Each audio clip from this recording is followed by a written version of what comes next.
अरे भैया, अतिथि तो वो होता है जिसके आने की तिथि ज्ञात नहीं होते, बिना बुलाए कभी भी टपक जाए। लेकिन मेरे आने की तिथि तो राणा जी तय है, तैसी पहले से। और दूसरी बात, जरा दिल से बताना, मैं आपको मेहमान लगता हूं क्या? लगता हूं क्या? और मंत्री लगता हूं क्या? मैं तो मामा हूं आप।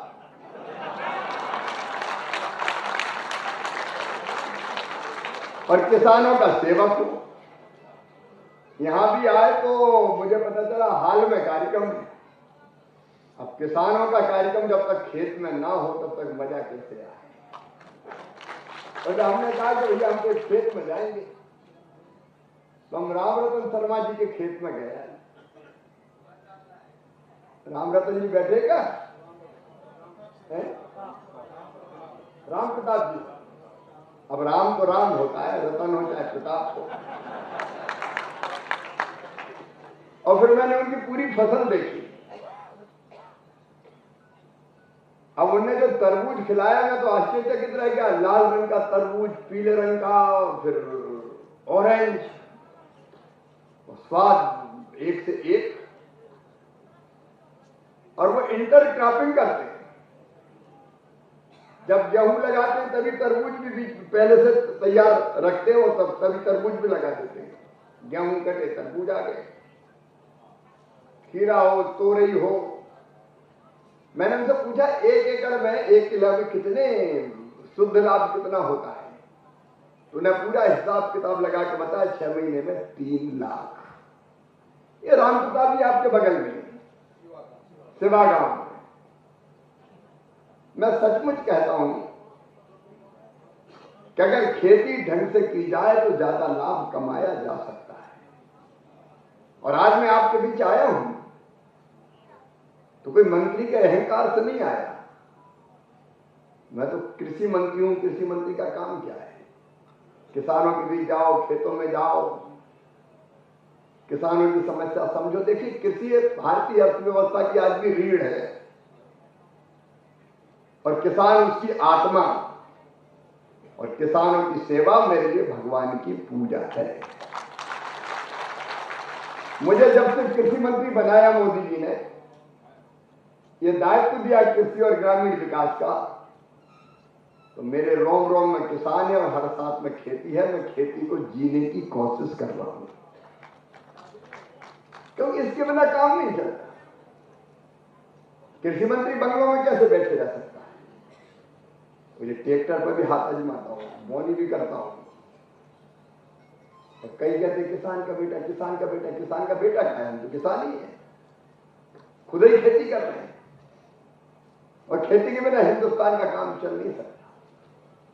एक तरफ सीमा पर बैठे हुए जवान, खड़े हुए जवान जो देश की सीमाओं की रक्षा करते हैं, और दूसरे खेत में डटा किसान। ये 2 भारत के आधार है। जय जवान जय किसान।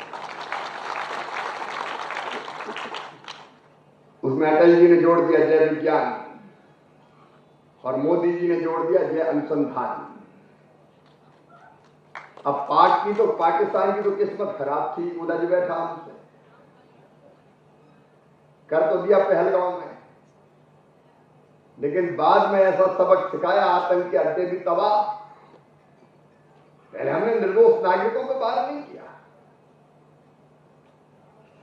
हमने सेना पर भी हमला नहीं किया, आतंक के अड्डे तबाह किए। लेकिन हम क्या करें? पाकिस्तान ने अगर दिखा दी ड्रोन, मिसाइल, तो हमारी सेना ने बच्चों के खेल की तरह मिसाइल फिसाइल गिरा दी। टुकड़ों से बच्चे खेल रहे हैं आजकल हमारे कई जगह में। लेकिन गलती ऐसी की, सजा तो भुगतनी पड़ेगी। मैं मोदी जी को धन्यवाद देता हूं। सिंधु जल समझौता स्थगित कर दिया।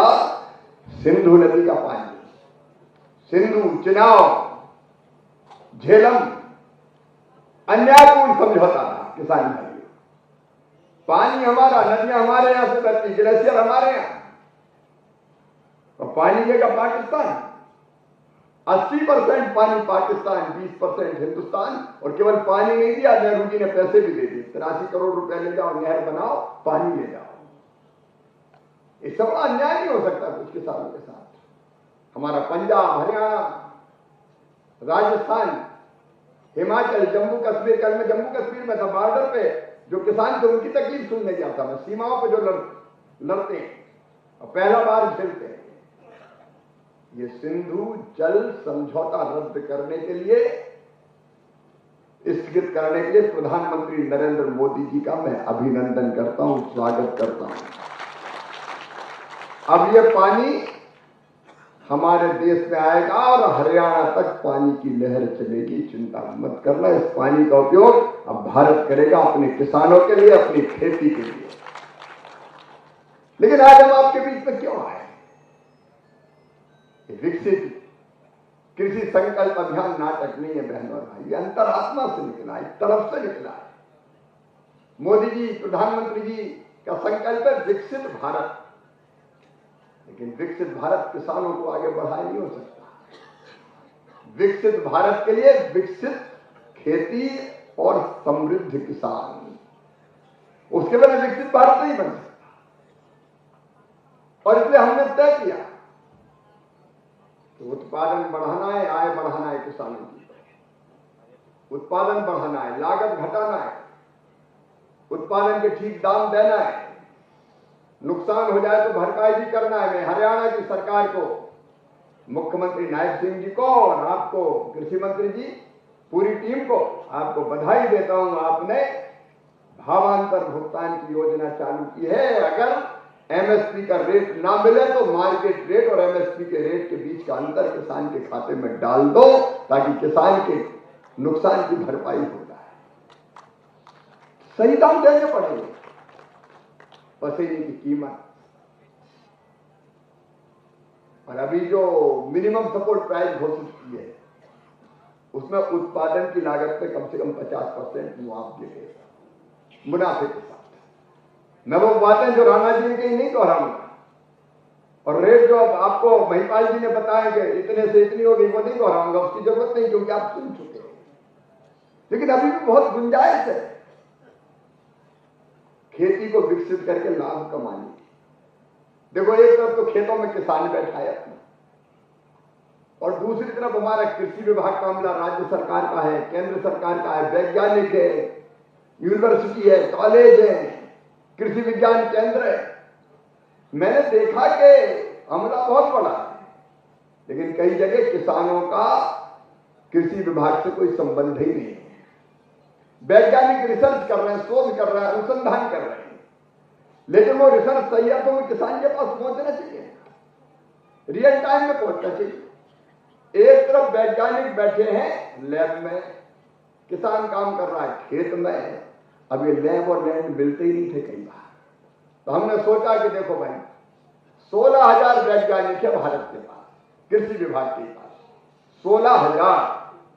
मैंने कही 16,000 अगर निकल पड़े कृषि विभाग के अमले के साथ और गांव-गांव पहुंच जाए, तो हमारा किसान खेती की दशा और दिशा दोनों बदल के हिंदुस्तानी पूरे दुनिया को खिला दिया।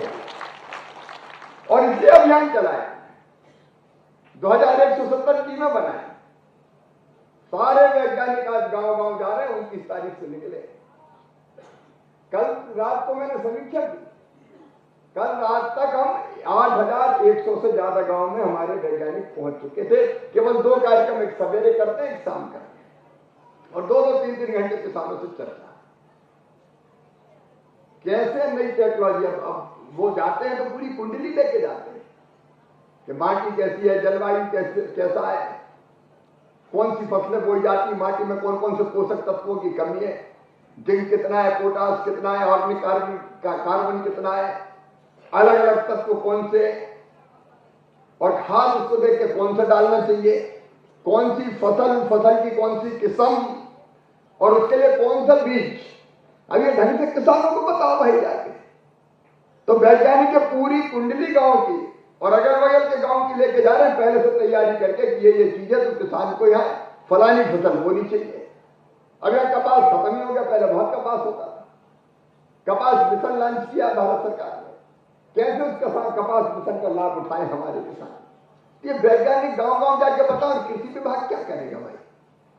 कृषि विभाग का काम ही किसानों की सेवा है, तो दफ्तर में काय को बैठो, खेतों में बैठो, किसानों में बैठो, जाएगा वो सब। और इसलिए हमले निकले हुए हैं। आपको ये बताएंगे कि कौन सी फसल उचित रहेगी। अभी डायरेक्ट सीडिंग की बात हो रही है, ये प्रयोग किया हुआ अनुभव है। धान हम रोपते हैं तो पानी कितना भरना पड़ता है। ये जो डायरेक्ट सीडिंग वाली एक वैरायटी विकसित की है, 20 दिन पहले आ जाती तो पानी भी कम लगता है। मीथेन गैस का उत्सर्जन भी कम होता है। मैं लंबी बात नहीं करूंगा, लेकिन ये सारी बात ढंग से तो किसान को बताएं। और इसलिए गांव-गांव ये कृषि विभाग का अमला जा रहा है। फिर हमने कभी ये किसानों की सुनो भी, रिसर्च कर रहे हैं। कहां? आईसीआर में, दिल्ली में, करनाल में, सब जगह रिसर्च हो रही है। हमारे वैज्ञानिकों में टैलेंट है, क्षमता है, प्रतिभा है। अभी 2 धान की फसल विकसित की है, कमला एक की है और एक और की है। 2 धान की किस्में, और दोनों धान की किस्मों में भी 30% उत्पादन बढ़ेगा और पानी 20% कम लगे, क्योंकि 20 दिन पहले आ जाएगी तो पानी भी बचेगा और उत्पादन भी बढ़ेगा। लेकिन हम रियल टाइम में जाकर किसानों को बताएंगे भैया फलानी इस पद्धति से ये चीज लगाओ। इसलिए बना है विकसित कृषि संकल्प अभियान आपकी सेवा के लिए, ताकि उत्पादन और बढ़े और लागत और घटे। कई बार खाद डाल रहे हैं तो रामलाल ने डाला तो श्यामलाल भी उतना ही डालेगा। चाहे खेत में मिट्टी में तत्व अलग अलग हो, लेकिन डाल रहे तो डाल रहे, उसने डाला तो मैं भी इतना ही डालूंगा। कई बार फालतू डाल रहे हैं हम, खाद थोड़ी पैसे ही डाल रहे हैं, वो तो उससे कुछ फायदा नहीं, जमीन को नुकसान हो रहा है। तो वैज्ञानिक बताएंगे भैया तुम्हारी मिट्टी में ये तत्व इतने ही खाद डालो, इससे ज्यादा जरूरत नहीं है। जैविक खेती, प्राकृतिक खेती। अभी हम तुअर की, अरहर की बात कर रहे थे, अभी कितनी होती थी, अब आजकल तो अरहर खत्म ही हो गई। धान और गेहूं ने बाकी फसलों को खत्म ही कर दिया है। तो हम अरहर की कौन सी वैरायटी लगाएं, कैसे अरहर की खेती बढ़िया करें। और इसलिए मेरे प्रिय भाइयों और बहनों के किसान के पास हमारे वैज्ञानिक जा रहे हैं। ये हरियाणा के भी गांव-गांव में 55 टीमें जा रही है हमारी, 12 तारीख तक घूमेंगी। मैं आपके माध्यम से आपको भी कहना चाहता हूं, और आपके माध्यम से पूरे हरियाणा के किसान भाइयों बहनों को, पूरे देश के किसान भाइयों बहनों को कहना चाहता हूं, जब आपके गांव में वैज्ञानिकों की टीम आए तो उनके साथ बैठिए, अपनी समस्या बताइए, सवाल पूछिए, और वैज्ञानिक मित्र भी पूरा फर्ज और धर्म समझ के जाए। अरे ये काम ईमानदारी से करते तो यही तो देश के लिए जीना है। अगर उत्पादन बढ़ा दिया, मैं कह रहा हूं 1-1 क्विंटल भी उत्पादन हमने अगर बढ़ा दिया 1 हेक्टर में, तो 20 मिलियन टन उत्पादन खरीफ की फसल में ही बढ़ जाएगा। हिंदुस्तान दुनिया के कई देशों को भेज पाएगा। ये हो सकता है, एक क्विंटल बढ़ा के देखो आप। और इसलिए दिल ने कहा मंत्रालय में मत बैठ, शिवराज निकल जा गांव-गांव और निकालो पूरे कृषि विभाग को, वैज्ञानिकों को। राणा जी भी निकले, महिपाल जी भी निकले, मंत्री निकले, विधायक निकले, सांसद निकले, वैज्ञानिक निकले, एग्रीकल्चर यूनिवर्सिटी के लोग निकले, कृषि विज्ञान केंद्र निकले, प्रगतिशील किसान निकले।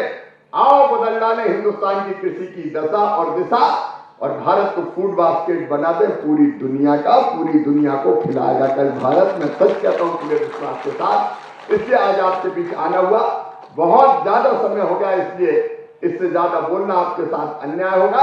आइए इन वैज्ञानिक प्रयोगों का लाभ उठाइए। और एक बात अंत में, मुझ में और आप में ज्यादा दूरी नहीं है। जब जरूरत पड़े कृषि मंत्री का, तो हम तो आपके ही लिए हैं, आपकी सेवा में हाजिर पाएंगे। पानीपत में आकर मन प्रसन्न हो जाता है। पानीपत वालों को मैं एक बार दोनों हाथ जोड़ के शीश झुका के प्रणाम करता हूं और अपनी बात समाप्त करता हूं। बोलिए भारत माता की जय जवान, जय जवान, जय जवान। बहुत बहुत धन्यवाद।